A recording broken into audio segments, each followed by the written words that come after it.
Hello lovely heads, welcome home. My name is Starlight, aka hippie gamer chick, and I'm obsessed with gaming. My voice went high then. Chick! And spirituality. Thank you for having me back. I'm so sorry I've been gone for so long. I've missed you guys so much. I've had quite a few events happen in my life recently, but I'm glad to be back. So in today's video, I'll be talking about how to let go of toxic people and how to set healthy boundaries. This is something that has taken me many years to learn. Disclaimer, I'm not an expert. I'm still learning how to do this. I'm still learning how to be assertive. These are some of the things that have helped me. If you're interested in this sort of thing, please hit that subscribe button down below.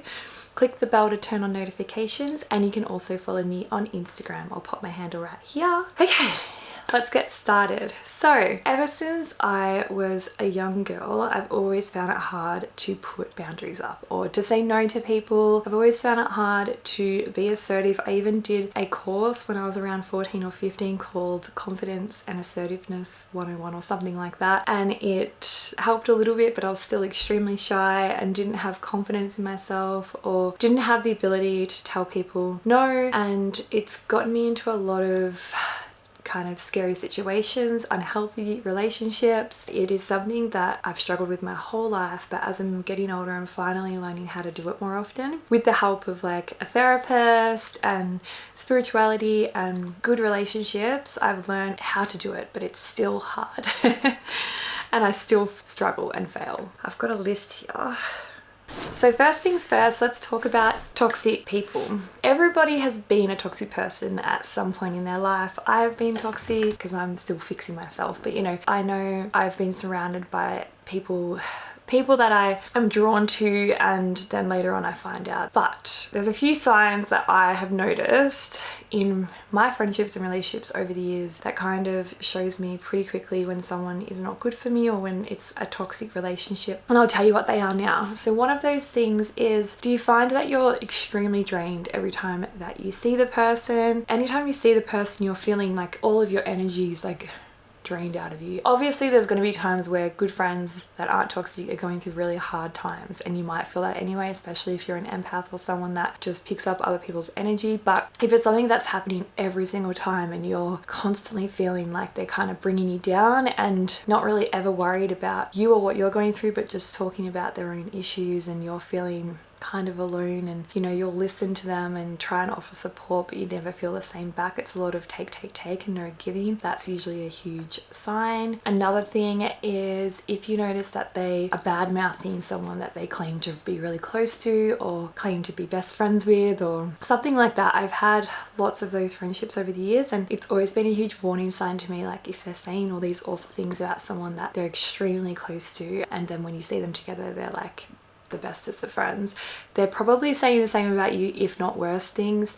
I used to just think, oh no, they're just venting to me because they're close to me, and then later on I would find out that they'd been doing the exact same thing to me. So yeah, these are things that I have seen in other people. Oh, Peanuts come to visit. And that I'm not innocent of either. Like there has been times when I've vented, when I vented and said things that I don't mean in the moment, or yes, I know, do you want to say hello? It's been a while. Say hello. Say hello. He's purring. Or there's been times where I know I've been the person who's draining other people because I'm going through things and I'm not sorting my shit out. So these are things, if you can see them in other people, you can usually see them in yourself. It's like if you can see your beauty in other people, it's things that are within you as well. That's what I believe anyway. Another thing that I've noticed with the toxic relationships is they're never there for you when you need them. So if they're going through a really hard time, they'll reach out to you all the time. As soon as their life is good, they're just see you later, doing their own thing. And then if you're going through a rough patch, they don't really reach out to you. Are you purring? They don't do the same. And I truly believe that it's something I've had to learn as well, because I always want to make people happy. It's selfless and selfish in its own way, because you want to make people happy so that they'll like you, but it can be at your own detriment. And even if you think it might just be because you're a caring person, it can also be because you just want to be liked, and that's not healthy. So you need to set healthy boundaries. So the first thing that I do when it comes to setting boundaries and letting go of people that aren't making me feel good anymore more is I practice saying no to them. And that can be really hard at first, especially if you're someone who suffers from FOMO, which is short for fear of missing out. So say if like you start distancing yourself from a certain person and they might be really close to someone else that's in your life, but you're afraid, oh, I'm not going to get to do these things if I don't go. Just practice, because your life will honestly get so much better. I found myself defending and justifying someone's behavior over and over again and continuing to have them in my life. And then, like that old saying goes, fool me once, shame on me, is it? Or shame on you, fool me twice, shame on me, or something like that. I can't remember the saying. Let me look it up because now it's awkward. Wait, hey Google, what's the fool me once saying? Google. Here's what I found on the web. Oh my gosh, I looked up Formula One. Never mind, hold on.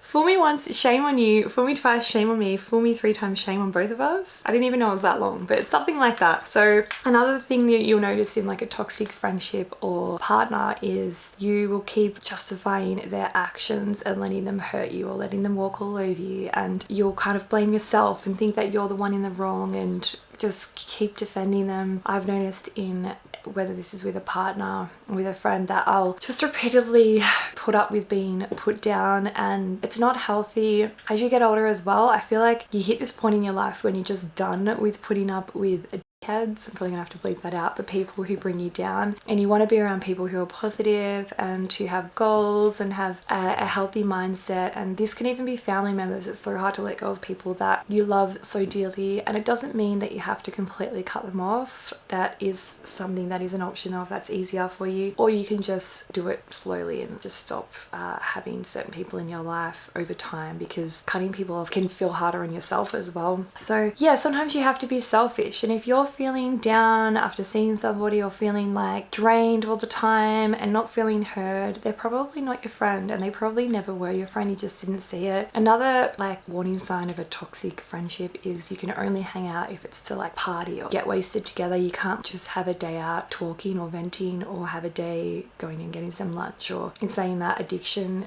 could be half of the problem there, but also just not having a genuine friendship outside of that party mentality. I've noticed that especially when I was in my late teens, early 20s, I would just have these friends that I thought I would be best friends with forever, but it was always just like people that I partied with, but we never really hung out outside of that. Like we wouldn't just go to the movies or like go do something chilled out, you know, go out for lunch or go on a picnic or do more healthy stuff. It would always just be partying together, and that isn't really healthy either. In saying that, you might have a best friend that you're really close to that you party a lot with, but you still have downtime together. Doesn't mean they're toxic. It might just mean you're going through a time where you're like both single or something and just enjoying yourself. But yeah, that's another thing I've noticed. So I'm going off track again, but the first thing is practicing. Practice makes perfect. So practice saying no, practice setting boundaries, give yourself some alone time. If you can't be alone with yourself, then how are you going to be around others? Like you need to be comfortable with being with yourself, and I think we all learned that in 2020. My god, it was hard. I can't imagine all of my friends out there and family who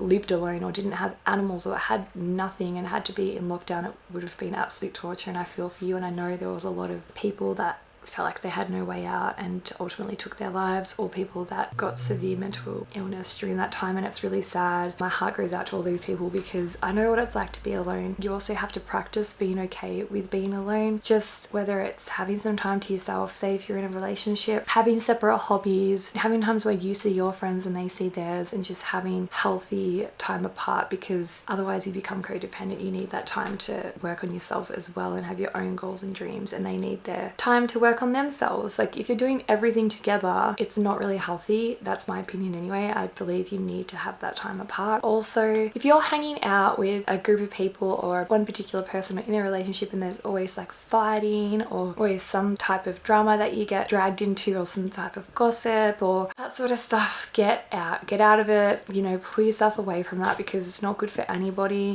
One thing I really learned from my late partner Riley was, if people are going to say stuff about about you behind your back, they're not your friend. And if you can sit them down like an adult and talk to them about it and just be like, hey, you know, calmly express how you feel about it, that's huge, and it takes many years to learn. But if you can do that and they can openly admit where they've gone wrong and you can move past that, then that could be worth fighting for. But if they can't and you just keep hearing things all the time about what somebody may have said, I've had friendships over the years where people have all kind of said things or warned me and I've just ignored all the warnings. I'm just gonna get my dog. That was so loud.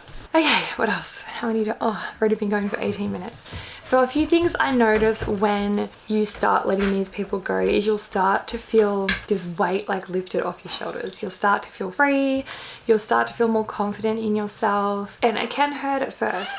As someone who's lost many people to death, and you know, suddenly it is hard to let people go. That's what I find really difficult to do, because I'm always like, oh well, what if tomorrow they passed or something horrible happened? But you can't think like that, because we all eventually do, and you've just got to focus on living your best life. God, my animal. Peanut!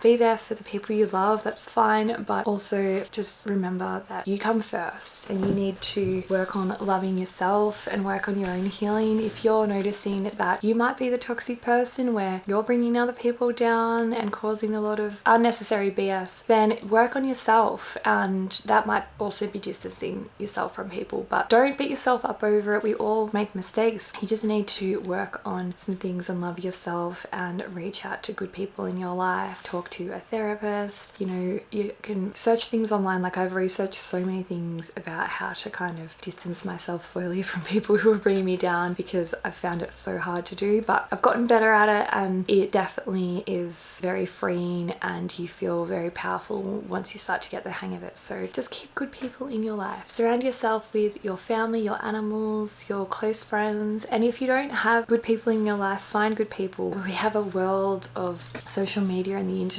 nowadays, so we can just reach out to new people, get out there. There's like multiple apps now where you can actually just find them to make friends rather than relationships. Also, sometimes you need to be alone before you even let new people into your life. So yeah, those are my top ways that I guess I have learned to say no and set healthy boundaries, and just not always apologize. Or if you're constantly saying sorry, you're probably not very confident in yourself and not being assertive, and it's something that I do tend to do. I apologize a lot, and I don't feel like that's always the best thing to do. It depends on the situation, but be that strong warrior woman that you were born to be, or man, or whatever you identify as, and remember that you are stronger than you ever know. You have survived everything up until this point, so keep it up, keep smiling, love yourself, and just know that if you're going through a hard time at the moment and going through a transition time with friends, it's probably a good thing. I do believe that everything leads to something better. Sometimes you have to go through the storm to see the rainbow, and it can be really, really emotional and hard, but once you start surrounding yourself with awesome people and, you know, being true to yourself, it'll benefit you so much more than you've ever realized. That's just my little bit of Starlight's advice today. Let me know any other videos you'd like to see. I really like doing these little self-help style videos because it's something that I always look for when I'm going through a hard time, and they do help. So I hope this has helped you in some way.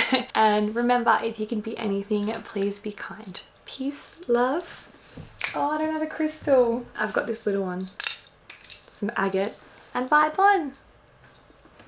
Mwah.